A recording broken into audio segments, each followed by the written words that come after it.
Okay. Looks like we are live. That's what it looks like.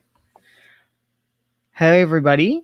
I am thrilled and excited to be here for the Q&A. That's what it looks like. Hey, everybody. I just spooked myself because I'm recording myself too. Close that YouTube tab before you go live stream. How's everybody doing? It is Friday. It is 1 o'clock Eastern right now. Welcome to the StoryMaking Show. I'm going to talk a little bit about writing, whatever else you want to talk about, story-wise. If there's something that you really want to talk about, we'll talk about it.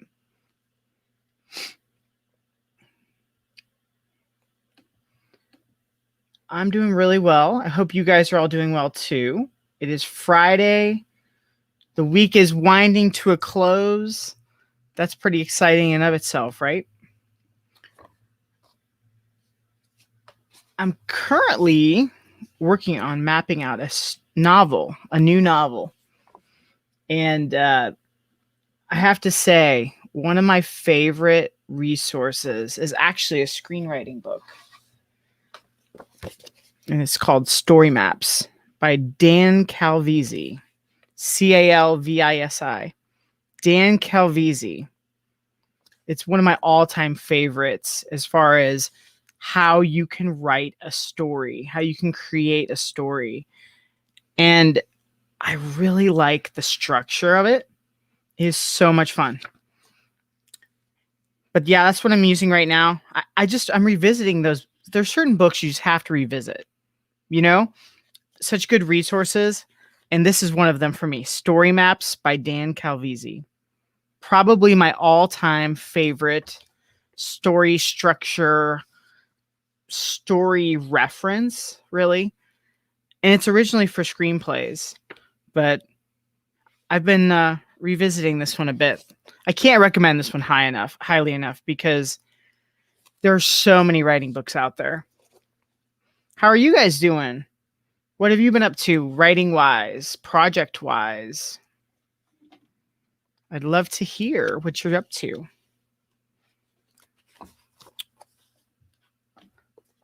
I'm also editing my novel. That seems to be the ongoing thing. My novel, Bite the Bullet. It's a crime story. And I'm extremely excited about that coming into the world. I'm hoping mid-July. That's my tentative date. We'll put quotes around it.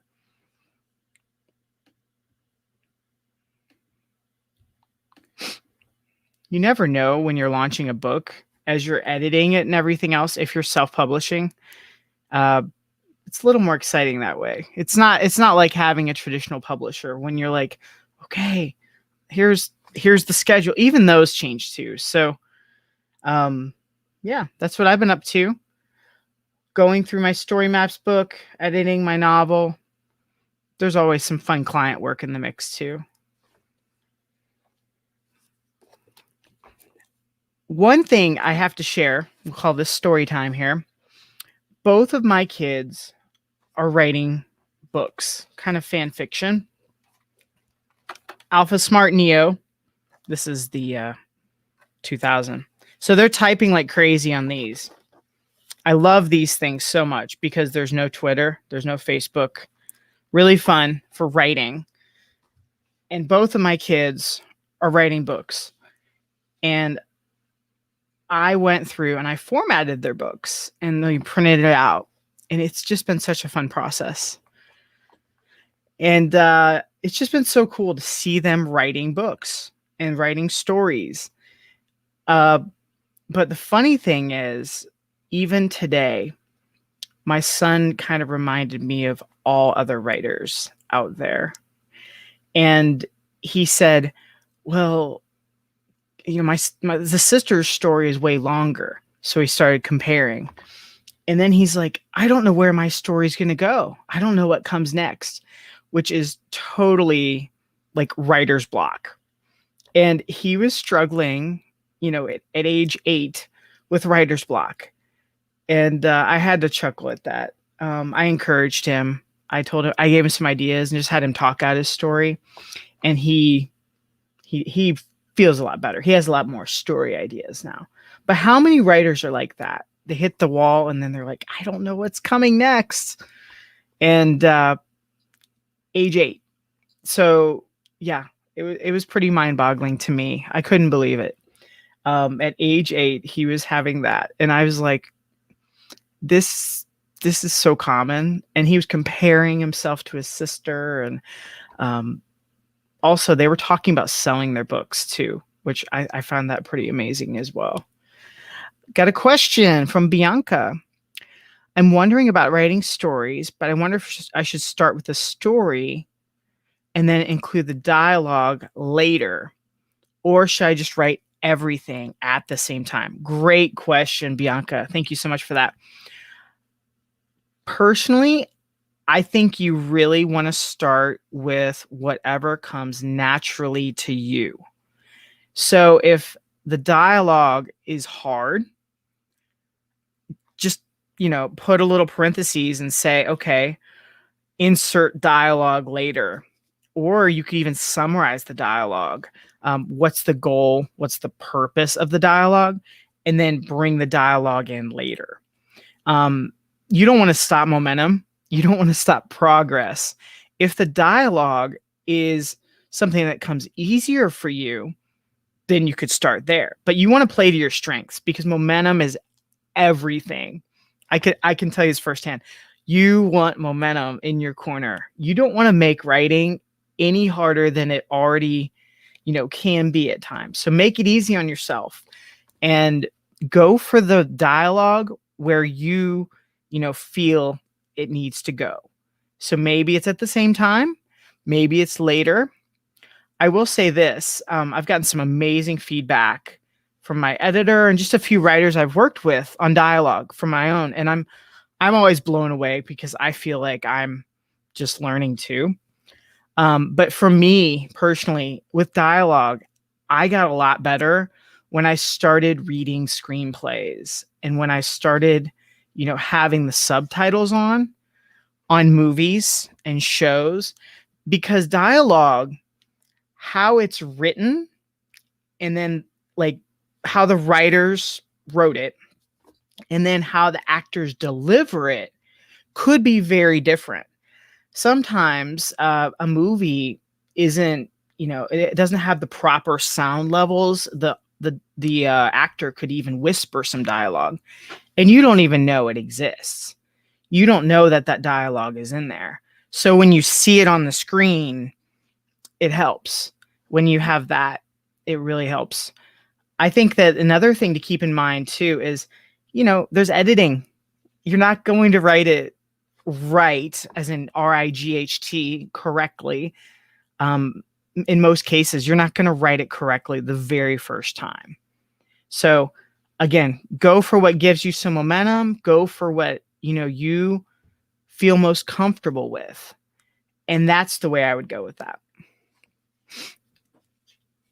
Also, I can't recommend screenplays enough. It's so helpful. And there's so many out there. You can just search online. You can buy them off eBay. You can buy them all over the place. And it's definitely a good investment, especially for one of your favorite stories. You might see that the screenplay is different than the movie.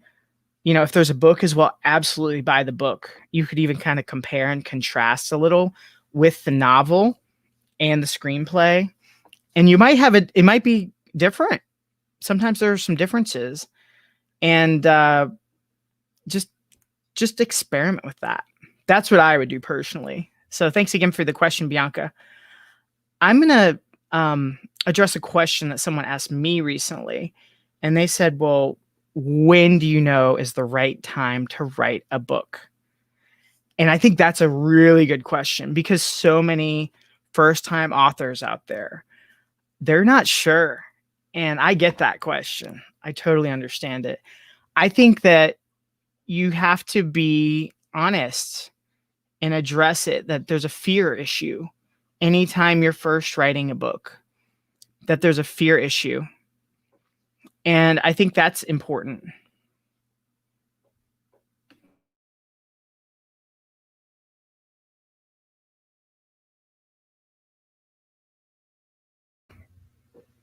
Um, but yeah, I think there's no right time. I mean, there's no perfect time to write a book. And I think that it's really important to, go into it knowing it's weird.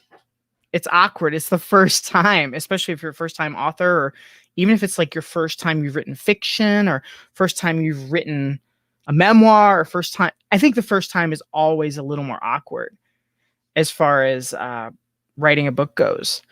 And it's going to look a little different for you. We all want to, um, do our own thing, right? We all want to, do it in our own way. Another question from TK, which, by the way, she was the very first guest last week. If you haven't checked out that show, it's right on the channel. Really enjoyed interviewing TK. I was asked yesterday, when do you know you're ready to publish? Oh, wow. I think it depends on your goals. That's what it really depends on. If you have anything else you can add, TK, I can give a better answer. But I would say, first and foremost, it does depend on your goals. As far as like, what are you wanting to do with your book? Maybe it's one in a series, a book in a series, and you're self-publishing. That's kind of different than someone who is, self-publishing, but their goal is to, attract clients with a nonfiction business book. So I think it does kind of come to your goals as far as that answer goes. When do you know you're ready to publish? I would say this. I don't know if you're ever really 100% ready to publish. It's always a little scary. You always want to tweak and change and, alter things and update things. I'm going to hold up my book here. This is my first book ever, Ready, Aim, Fire. It's a book on goals. And there's some parts I would kind of like to edit and revise and, tweak and change. TK says this person was still writing, but they weren't sure that they knew when they knew their book would be ready or done. Also, you have to rely on beta readers. You have to, check with your gut. I think that's really important too, the gut test. I think you will know. Just being really, really, really honest with yourself. Like, how much better can you make this book? Would be the other question. If you're pushing it out the door too quick or too fast, I think if you're really, really honest, you can admit that. I think beta readers can help, definitely. I think that having a great editor is huge, because your editor, you pay for that perspective, that additional perspective. When you don't have that additional perspective, it's just you, the writer, and all the all the thoughts you have. And that can be really hard to navigate. So I would talk to some beta readers. Personally, I know a lot of writers struggle with beta readers. Maybe it's an excerpt. Maybe it's, hey, here's a summary. Some beats none, always, right? And when you're just keeping your story to yourself, and you're just like, I've been caught on this personally. It's kind of like a treadmill, and you'll just keep running, and you'll keep running. And all of that tweaking, if it's just the writer doing it, I don't know if you can really make the story that much better on your own. So beta readers for sure. Great editors will really be honest with you, and they will help you see those blind spots. Whether it's nonfiction or fiction, it doesn't really matter. We all have some blind spots, and we don't know they're even there. But thank you so much for the question, TK. One thing I'm realizing more and more too, it's like there are no real hard and fast writing solutions. For like, context matters. Context really matters. And I think that's why I'm always an advocate for coaching. When you have context, then you can kind of find the right path or the right experiments, the right solutions. But it's so easy to just, see something on Twitter or read an article. Not much writing advice is really one size fits all. Other than like don't bore the reader or don't bore anyone with the story. I think that's, there are only a few pieces that I would say are actually, consistent throughout. Of course, you don't want to bore the audience. That is a given. You have to constantly think, well, what's in it for me is what the audience is asking. They're thinking that. And if you're not going to address those concerns, that's an issue for sure. As I write more and more just articles and blog posts and things over time, I've noticed a pattern where it's like people really prefer direct and clear versus like clever and witty or, a headline. If you're really, really direct and it's obvious, what's in it for me, we can fiddle with it and play the SEO game all we want, but people are really just wondering, well, what's in it for me? And that's really key. As I've written more and more freelance articles just over the last year, I've noticed it's like you can write the greatest piece ever that could change someone's life, but if they don't like click on it because of an engaging, headline or photo, it's kind of a bummer. They might not ever read it. So constantly asking that, what's in it for me and how can I keep the audience entertained? Those are I think the core foundational things that keep in mind with stories. And on that topic, what are some of your favorite stories? I think there's so much power in those stories that they influence us a lot. Because I've heard the all fiction is fan fiction.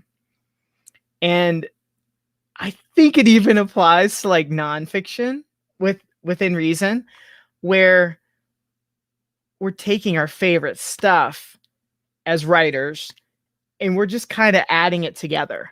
It's like we're making our own recipes, adding things together.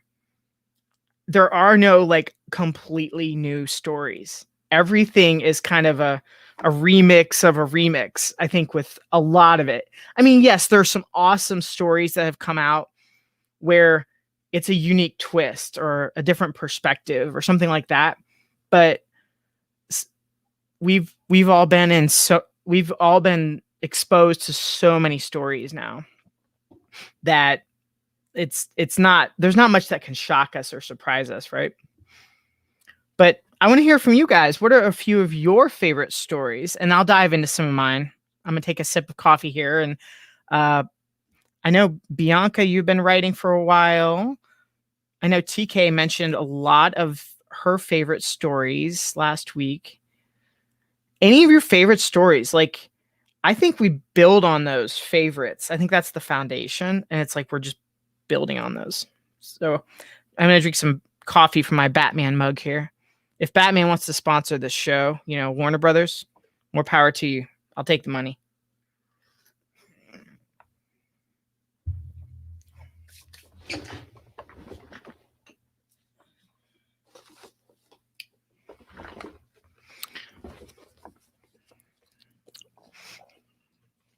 All right.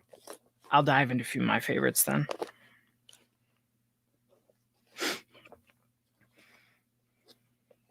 I recently spoke to a director and a screenwriter, and he's like, well, what are some of your favorites? And I had a blast. So I'm going to do that with you guys right now because it was so much fun doing this. One of my top ones, Payback. This is the book, and it had the Mel Gibson movie in the late 90s. Love this one. It was so much fun. And I've beaten this up so much that like my cover is duct taped together. But I really love this story.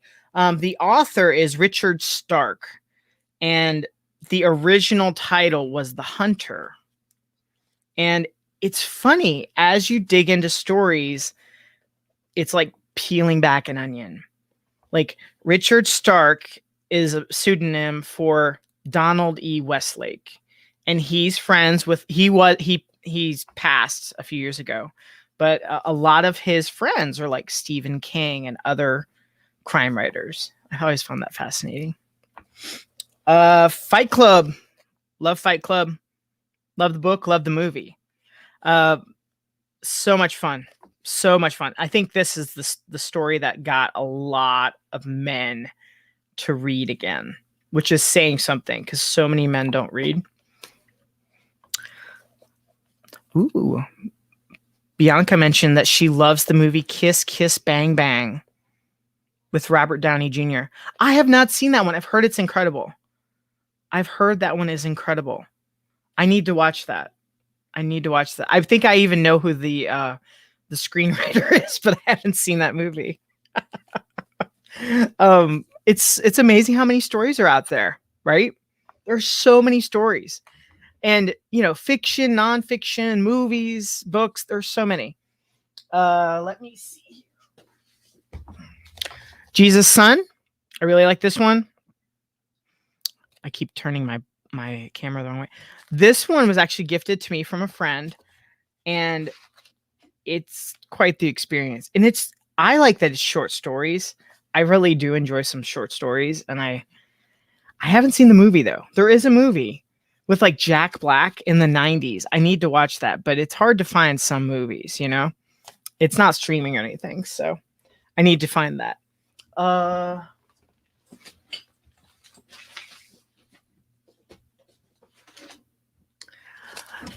This is another that I will share with an asterisk.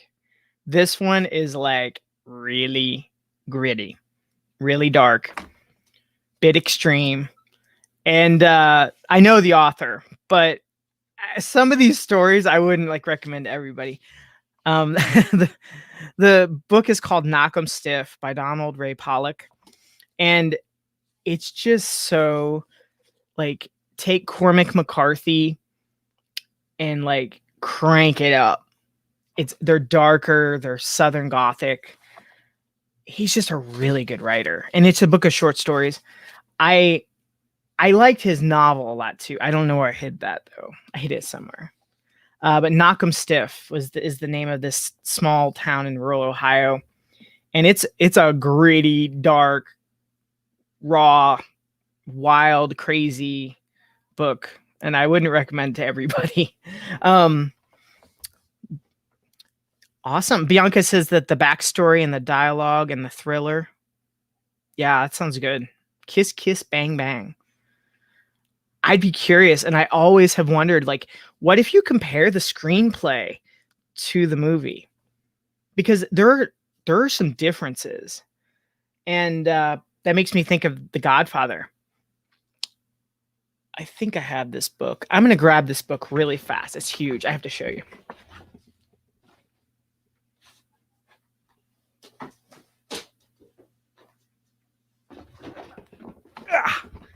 This book's huge. Good friend. He's actually going to be on the show next week. Kent Sanders sent this to me. It's the Godfather notebook. And I love this concept. Francis Ford Coppola, who directed it, went through and took the novel, which I have hiding around here somewhere. The novel is great too. But he actually pasted it in a binder. So like this is a page from the novel.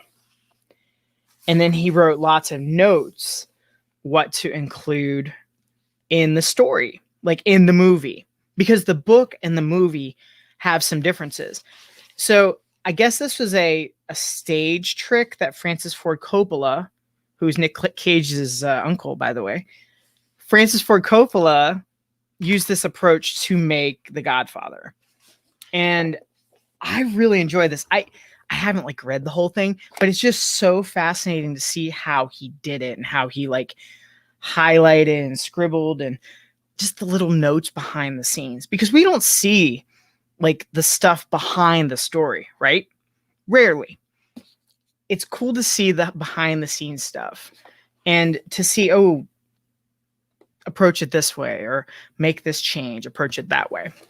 So I was just talking a little about this awesome book called The Godfather Notebook, where there are so many ways to make stories. It's not like there's one way. You know, you can have a bunch of index cards. I was using this as a show topics, but you can have a bunch of index cards and write stories like that. You can, you know, have a notebook. You can use your computer. You could have your Alpha Smart Neo kind of thing, you know, like this. There's so many ways to do this. And I think we really need to be open to finding what is the best approach for us.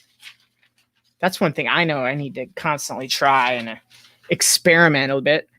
I'll talk about a couple more favorites here. This book is the best book I've ever read on writing, like the topic of writing. And it's not one of those read it and just waste time. You know what I mean? Like, you know, those writing books where you're like, oh, that's nice, whatever. This has tons of takeaway value. This one is called Consider This. I'm going to hold it right there. Consider This by Chuck Palahniuk. He wrote Fight Club, but he really pulls the curtain back and he shares so much about writing. And there's so many takeaways, like so many little things to consider. And I know some of you know this book, Wonder Switch. It's not a book on writing, but it's a really good book as far as, you know, keeping creativity going. Really enjoy that from my friend Harris. The Wonder Switch is really good.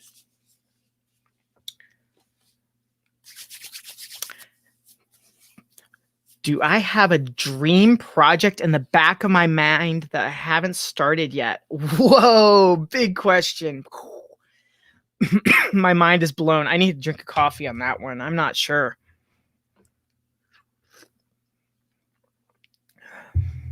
Wow.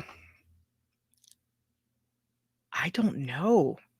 I mean, I'd like to make a movie, but I also know how doable that is. A dream project. I think writing stories is a blast. Turning one into a movie, like a screenplay into a movie. But I also say that with stipulation. It's like, if I don't get a little control over casting, you know, I'd hate to see the casting be completely off. But I think that is one of those things in the back of my brain. I've always wanted to do it. I love movies so much. Almost all my favorite books are also movies. So, or if they're not already a movie, I'm like, ooh, they should make this a movie. I think that's one right there, that making a movie. And I'm not talking as Jim being the director. I don't think I have the chops for that, but that would be so much fun. Got to pull in Nicolas Cage here. I know he'll do it because all I have to do is ask him, right? And say, hey, I'm making a movie. He'll agree. But that'd be so much fun. I think that'd be cool. And I don't think it has to be a feature. I don't think all good movies are feature length. I think so many features have like some fluff in there. Even a short could be really cool as long as it was the right, you know, scene. Because, and I'm gonna refer to my Chuck Palahniuk again. He always said he writes with the punk aesthetic, meaning punk music. It's loud, it's fast, in and out, like attacking the listener, basically, in 2 minutes roughly. And it's like there's no build up. It's just like boom. Here's this excitement. Is the punk aesthetic, and I kind of like that. I feel like some short stories lend toward that.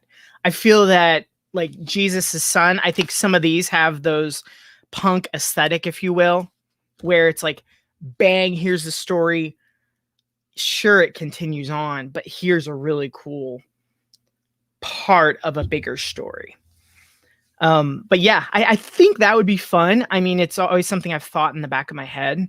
And as I keep connecting with more screenwriters and directors, I do think that they need better writers in Hollywood. I will say that. Because all the movies I really enjoy are always like older. They're not more current. I think it would be fun. I think sometimes they rush it out a little too quick on certain things. And I think that'd be a lot of fun. Even doing a polish on the dialogue or, tweaking something would be fun. That'd be a lot of fun. I don't want to move to LA though. I haven't even been to LA, but I know I don't want to move to LA. Moving to California or New York, no. I like the quiet life of all the racket is my kids and not too much traffic. So hope that answers your question. Thank you so much. Amazing questions. Wow. I'm blown away. Thank you. Back to some of the favorites. I feel like when we know our favorites, we can also it's always growing, right? We're always getting some new stories. And I feel like we can keep learning, right? And that's how we expand our toolbox as writers and as story makers. I'm curious though. I went to the ballet a few weeks ago, and I've never really thought about the ballet in terms of story. Like, I haven't been to too many ballets in my life, honestly. Grade school, that kind of thing. But I took my daughter a few weeks ago, and it's like, this is just another cool way to tell a story. And to tell a story without any dialogue, just through dance, that's pretty incredible. And I'm thinking a little more. It's like, maybe we even need to expand our horizons a little bit. Like, I know I really do like the crime genre, but there's a lot of other amazing genres out there. You're always going to have a few favorites that you lean toward, but the more we learn from other stories, the better story makers we can become, right? Whether it's even a podcast or videos or whatever. And it's okay to not like stuff too. I was thinking earlier, and I was wondering, I was like, should I bring it up? I don't know. Like, some movies I despise. I'm like, no. And the reason I don't like them, or some other books, I'm like, it's usually a story choice that I just completely, I'm like, wrong way. But that is, though, it's like, you can still learn from that stuff too. And I'll be honest, in some cases, you can learn a lot from a really, quote unquote, bad story, because it's all opinions, right? One person's favorite story is another person's least favorite story. And I love The Catcher in the Rye. And if you ever look up the reviews, it's like 5 stars and 1 star. It's like they're totally, based on personality, right? Just like music, we all have preferences.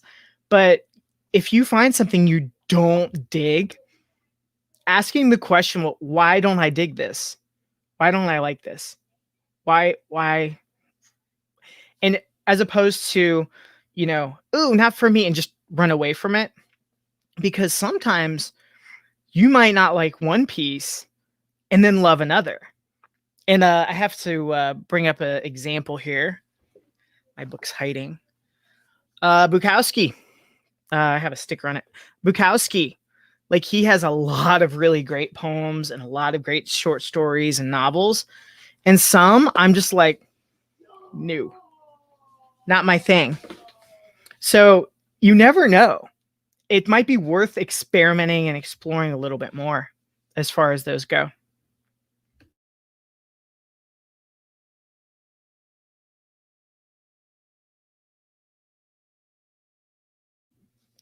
I'm muting it as I tell my kids to not scream. Um, as we wrap up here, thanks so much to everyone who's joined me so far for this. This is so much fun. I know there are a few people lurking and that aren't commenting, and that's totally fine too. I know not everybody likes to comment. Uh, Stories are so powerful. Like, you might not think that whatever it is you're making is going to like impact a bunch of other people. You don't know. And maybe it's just going to impact you. Maybe it's writing a poem or a blog post or a journal or a book or a video or whatever, a song even. It's going to change you at bare minimum. If you come at it with the right approach, if you're really honest, it can help you a lot. Thanks so much, Cheryl. I appreciate that. It's very kind of you. Thank you. I think that there's so much we can learn, and just having the right mindset is the key. Having that wonder mindset. I'm going to drop a reference to Harris's book. He calls it the wonder mindset, where it's a little more focused on awe and being filled with, just surprise and wonder, and not saying no to a bunch of things, but being open to different experiences. Because I'll be honest, like, if I would have read the wrong poem and be like, and I know I've done this before, even, and like with some of the stuff in high school, I'm like, don't like this. Find the stuff you love, sure, but don't just give up as well. If something you're like, that's not for me, keep exploring, keep finding the stuff you really love. And that's so powerful. That mindset is huge. And especially, like, I'm branching out a bit. I'm reading like a lot of different genres now, and it's kind of expanding, the stories. I think we should come at it with like, hey, there's not just one way to do things. There's many ways to do things. Thank you so much for all of you joining me. This has been so much fun. I'm going to be doing this every Friday, 1:00 Eastern, just chatting about stories, talking about stories. If you have specific questions or thoughts or topics, feel free to email me, jimwoodswrites@gmail.com. Glad to address your questions or topic ideas there. If you're, writing a book or thinking of writing a book, I'd love to help you with that. No strings attached, just to chat with you, just to get the ball rolling.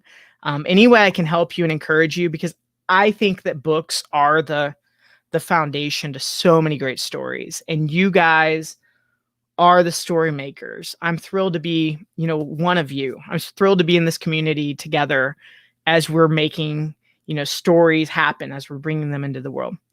Thanks so much again for joining me, and I will talk to you all soon. All right. See ya.